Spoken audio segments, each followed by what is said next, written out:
2 Samuel pasal 19. Lalu diberitahukanlah kepada Yoab, "Ketahuilah, raja menangis dan berkabung karena Absalom." Pada hari itulah kemenangan menjadi perkabungan bagi seluruh tentara. Sebab pada hari itu, tentara itu mendengar orang berkata, "Raja bersusah hati karena anaknya." Sebab itu tentara itu masuk kota dengan diam-diam pada hari itu. Seperti tentara yang karena malu kembali dengan diam-diam karena melarikan diri dari pertempuran. Raja menyelubungi mukanya dan dengan suara nyaring merataplah raja, "Anakku Absalom, Absalom anakku, anakku." Lalu masuklah Yoab menghadap raja di kediamannya serta berkata, "Pada hari ini engkau mempermalukan semua hambamu yang telah menyelamatkan nyawamu pada hari ini, dan nyawa anak-anakmu laki-laki dan perempuan, dan nyawa istri-istrimu, dan nyawa gundik-gundikmu, dengan mencintai orang-orang yang benci kepadamu, dan dengan membenci orang-orang yang cinta kepadamu. Karena pada hari ini engkau menunjukkan bahwa panglima-panglima dan anak buah tidak berarti apa-apa bagimu.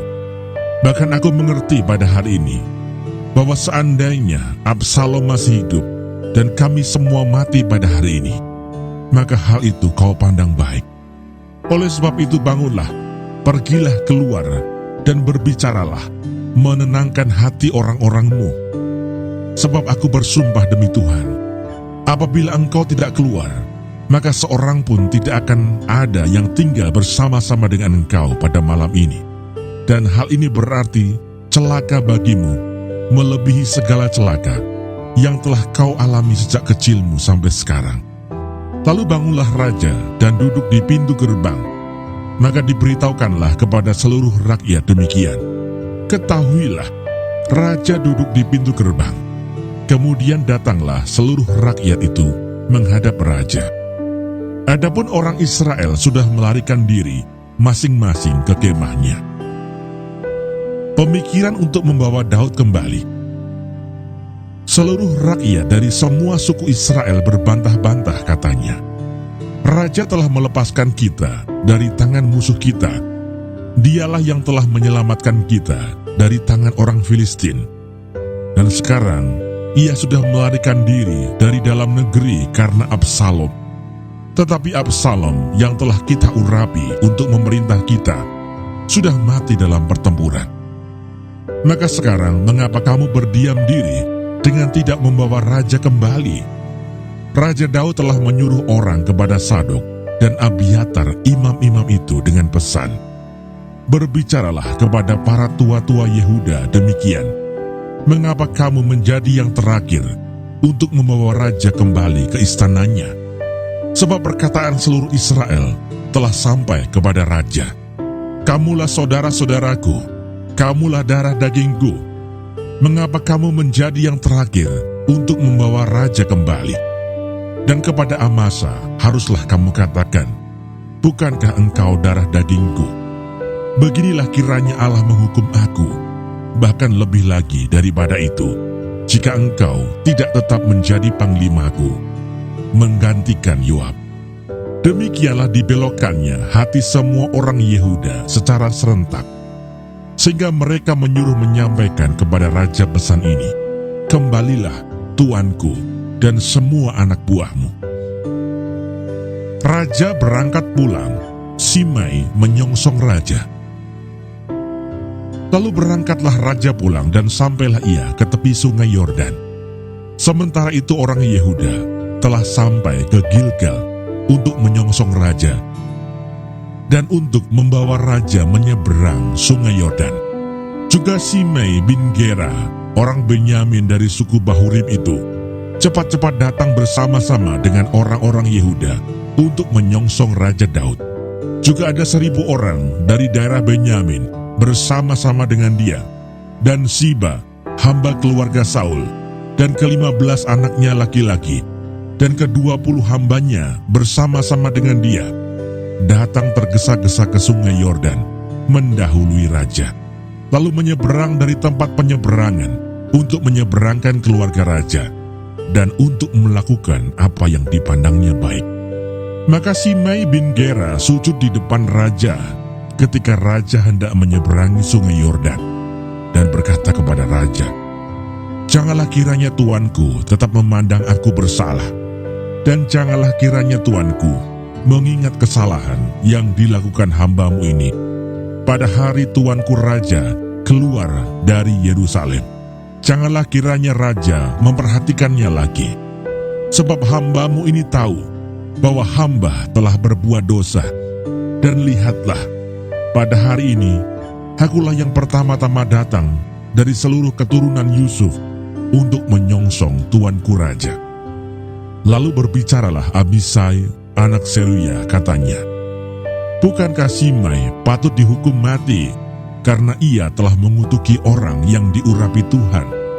Tetapi Daud berkata, "Apakah urusanku dengan kamu, hai anak-anak Seruya, sehingga kamu pada hari ini menjadi lawanku? Masakan pada hari ini seorang dihukum mati di Israel? Sebab bukankah aku tahu bahwa aku pada hari ini adalah raja atas Israel?" Kemudian berkatalah raja kepada Simei, "Engkau tidak akan mati." Lalu raja bersumpah kepadanya. Mefiboset menyongsong raja. Juga Mefiboset bin Saul menyongsong raja.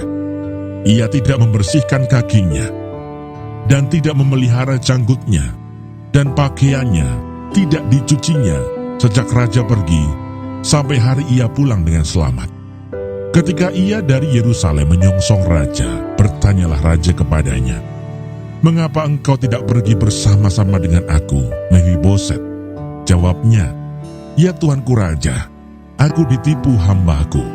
Sebab hambamu ini berkata kepadanya, 'Pelanailah keledai bagiku, supaya aku menungganginya dan pergi bersama-sama dengan raja.'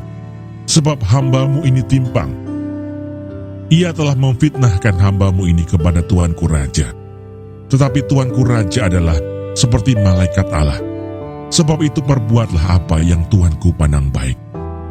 Walaupun seluruh kaum keluargaku tidak lain dari orang-orang yang patut dihukum mati oleh tuanku raja, tuanku telah mengangkat hambamu ini di antara orang-orang yang menerima rezeki dari istanamu. Apakah hakku lagi dan untuk apa aku mengadakan tuntutan lagi kepada raja?" Tetapi raja berkata kepadanya, "Apa gunanya engkau berkata-kata lagi tentang halmu? Aku telah memutuskan, engkau dan Siba harus berbagi ladang itu." Lalu berkatalah Mefiboset kepada raja, "Biarlah ia mengambil semuanya, sebab tuanku raja sudah pulang dengan selamat." Barsilai ikut mengantarkan raja.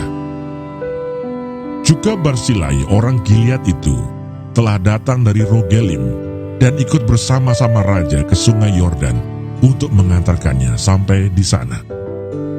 Barsilai itu sudah sangat tua, 80 tahun umurnya. Ia menyediakan makanan bagi raja selama ia tinggal di Mahanaim, sebab ia seorang yang sangat kaya. Berkatalah raja kepada Barsilai, "Ikutlah aku. Aku akan memelihara engkau di tempatku di Yerusalem." Tetapi Barsilai menjawab raja, "Berapa tahun lagikah aku hidup, sehingga aku harus pergi bersama-sama dengan raja ke Yerusalem? Sekarang ini aku telah berumur 80 tahun. Masakan aku masih dapat membedakan antara yang baik dan yang tidak baik? Atau masih dapatkah hambamu ini merasai apa yang hamba makan atau apa yang hamba minum? Atau masih dapatkah aku mendengarkan suara penyanyi laki-laki dan penyanyi perempuan? Apa gunanya hambamu ini lagi menjadi beban bagi tuanku raja? Sepotong jalan saja hambamu ini berjalan ke seberang sungai Yordan bersama-sama dengan raja.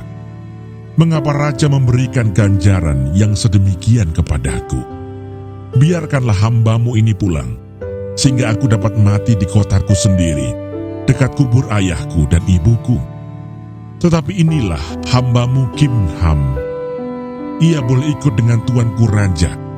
Perbuatlah kepadanya apa yang tuanku pandang baik." Lalu berbicaralah raja, "Baiklah, Kimham, ikut dengan aku. Aku akan berbuat kepadanya apa yang kau pandang baik, dan segala yang kau kehendaki daripadaku akan kulakukan untukmu." Kemudian seluruh rakyat menyeberangi sungai Yordan, juga raja menyeberang. Setelah berpamitan dengan Barzilai dengan ciuman, lalu orang ini pun pulanglah ke tempat kediamannya. Orang-orang Israel dan orang-orang Yehuda mempertengkarkan raja. Sesudah itu berjalanlah raja terus ke Gilgal, dan Kimham ikut dengan dia. Seluruh rakyat Yehuda bersama-sama setengah dari rakyat Israel telah mengantarkan raja. Tetapi seluruh orang Israel datang menghadap raja dan berkata kepada raja, "Mengapa saudara-saudara kami, orang-orang Yehuda itu, menculik raja dan membawa dia menyeberangi sungai Yordan dengan keluarganya, dan semua orang Daud yang menyertai dia?" Lalu semua orang Yehuda menjawab orang-orang Israel itu, "Oleh karena raja kerabat kami, mengapa kamu menjadi marah karena hal ini? Apakah kami makan apa-apa atas biaya raja? Apakah kami mendapat keuntungan?" Tetapi orang-orang Israel itu menjawab orang-orang Yehuda, "Kami 10 kali lebih berhak atas raja. Sebagai anak sulung kami melebihi kamu. Mengapa kamu memandang kami rendah? Bukankah kami yang pertama-tama harus membawa raja kami kembali?"